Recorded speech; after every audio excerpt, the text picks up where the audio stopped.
biasa. Kita akan segera mulai duel kandidat. Malam hari ini kita hadirkan 5 calon anggota legislatif dari dunia hiburan, ya, dari bidang entertainment di Indonesia. Ada yang penyanyi, ada yang pemain sinetron, ada yang pembawa acara juga sama seperti saya. Tapi mereka kemudian muncul dan memutuskan untuk maju ke dunia politik. Kita sudah dengarkan sedikit saja visi dan misi mereka.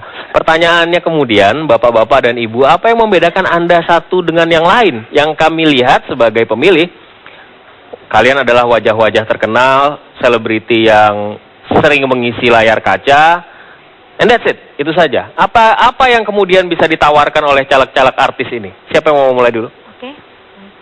Yang jelas, boleh dari Kamel? Iya, silakan Mbak Kamel Petir. Iya, yang jelas menurut Kamel, kita itu ataupun Kamel sendiri, bermulai dari kita memang bukan orang yang pintar, tapi menurut Kamel, kita dari hati ini kita tidak ada niat untuk mencopet, kita tulus, kita pengen masuk ke dalam sistemnya, kita pengen merubah sistem itu, kita pengen sesuatu yang berubahlah sama Indonesia. Jangan cuman hanya rapat-rapat tapi tidak ada apa-apanya di Indonesia, rakyat susah. Jadi menurut Kamel, itu yang bisa Kamel tuangkan. Artinya kita memang tulus, kita disokong teman-teman di organisasi yang pemuda-pemuda yang memang berlian-berlian di Indonesia itu banyak sekali, hanya saja tidak ada kesempatan. Bolehkah kita memberikan kesempatan buat kita-kita yang ada di sini? Oke. Ada yang lain? Saya mengedepankan budaya. Ya. Jadi sebelum budaya saya boleh panggil satu lagi. 1, 2, 3, 4. Andre go go. Andre go go. Jabar 2 nomor 5. Buat saya, budaya apa yang budaya itu hal yang sangat penting, Pak. Ya. Kenapa? Semua hal jika dimulai dengan cara-cara yang berbudaya, maka segala persoalan yang ada di tanah air ini bisa disederhanakan, bisa diselesaikan dengan baik.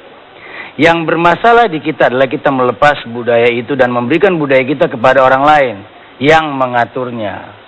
Semua tatanan, cara, etika, moral kita berikan kepada bangsa lain untuk mengatur kita.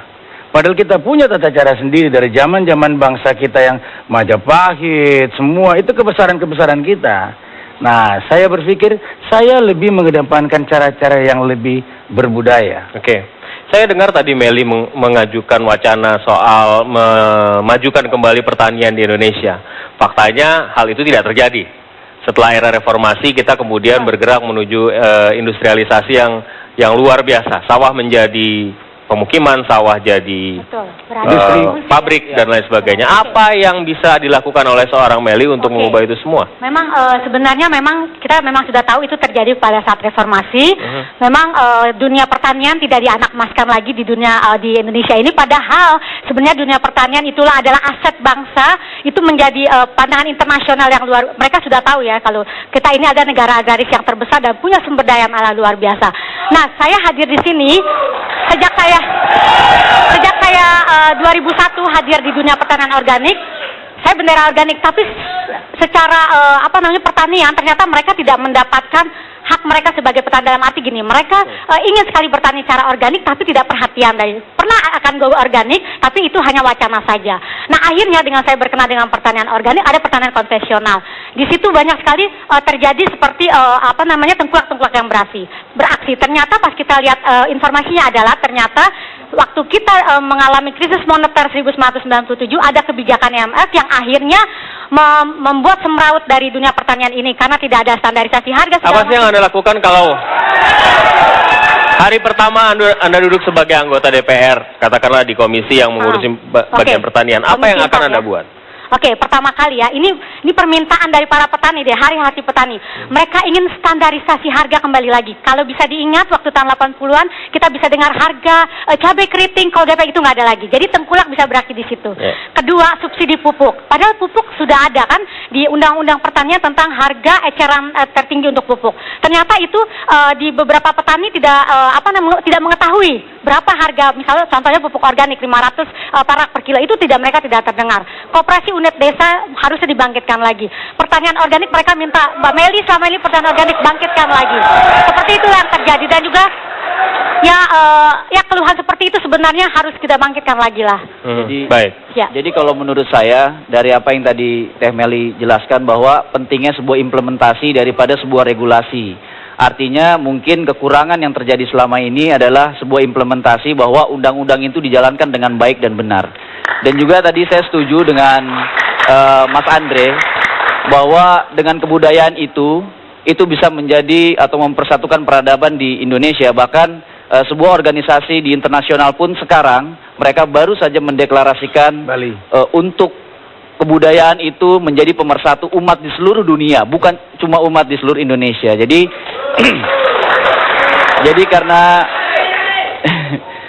saya juga visi dan misinya ada berdakwah politik, artinya dengan berpolitik itu saya menciptakan sebuah gagasan dan sebuah pemikiran untuk kepentingan banyak orang, dan dakwahnya artinya sesuai dengan anjuran Rasulullah SAW bahwa kita harus meneladani 4 sifatnya, salah satunya adalah tablik. Tablik dalam arti hal ini adalah menyampaikan. Tapi saya potong Tommy, kita banyak sekali melihat sekarang di Senayan pendahulu Anda sekalian yang berasal dari dunia selebritis, dunia entertainer, kembali lagi ke bidang itu.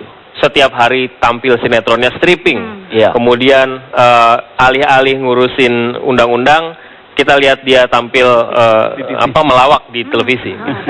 Kemudian iklannya terus-menerus tampil. Kapan mereka ngurusin rakyat? Kita akhirnya jadi a priori. Apakah itu bisa ada jaminan dari Anda kalau misalnya Anda terpilih lagi hal itu tidak terjadi, atau itu biasa-biasa saja? Kalau misalkan ini mungkin kan direkam ya. Kalau saya benar-benar fokus duduk untuk bisa membawa aspirasi khususnya di Banten 3. Karena saya melihat permasalahan di Banten 3 itu sangat kompleks sekali, banyak sekali ketertinggalan yang ada di sana.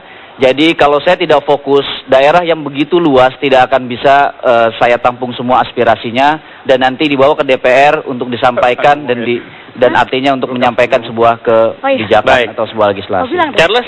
Iya, Charles. saya pikir Alfi itu semua manusia punya hak untuk bisa dicalonkan dan mencalonkan, dan itu jelas diatur di Undang-Undang Dasar 1945. Artinya kita sebelum lahir ke dunia ini nggak milih kok profesinya mau jadi artis atau bukan. Tapi kita semua punya hak yang sama, kewajiban yang sama membangun tanah air kita Indonesia. Saya rasa itu yang paling harus kita angkat. Semua pasti punya kompetensinya masing-masing. Saya sendiri merasa sejak kecil saya suka mengajar. Itu sebabnya saya lebih memilih kalau memang Partai Golkar mendukung, saya sejak awal mengatakan saya rindu untuk bisa berada di Komisi 10, komisi yang membidangi soal pendidikan. Kita saat ini ada di peringkat 64 dari 65 negara anggota PISA, Program International Study Assessment Riset tahun 2012. 64 itu sudah dekat dengan juru kunci. Dan itu menunjukkan bahwa ada yang salah dengan sistem pendidikan di Indonesia. Nah, kalau kita sekarang ingin kembali kepada cita-cita Undang-Undang Dasar 1945, di mana salah satu poinnya adalah mencerdaskan kehidupan bangsa, siapa yang bisa mencerdaskan itu adalah sekolah. Siapa yang berperan di situ adalah guru. Oleh karena itu kita harus dorong kualitas guru kita untuk meningkat, untuk bisa melahirkan murid-murid yang bagus. Baik. Kita sering mendengar a priori dari publik yang kemudian direkam oleh media bagaimana pandangan miring terhadap dunia artis melahirkan calon-calon anggota legislatif dan kemudian mereka ikut dalam kontestasi itu. A priori itu masih ada sampai sekarang, dan kita akan lihat dalam segmentasi-segmentasi selanjutnya kami mencoba rekam seperti apa dinamika yang ada di masyarakat. Dan karena itu tetaplah bersama kami akan kembali sesaat lagi di duel kandidat untuk mengelaborasi lagi 5 kandidat dari dunia artis ini. Kami mengundang Anda untuk tetap berpartisipasi melalui polling SMS. Kami akan kembali sesaat lagi.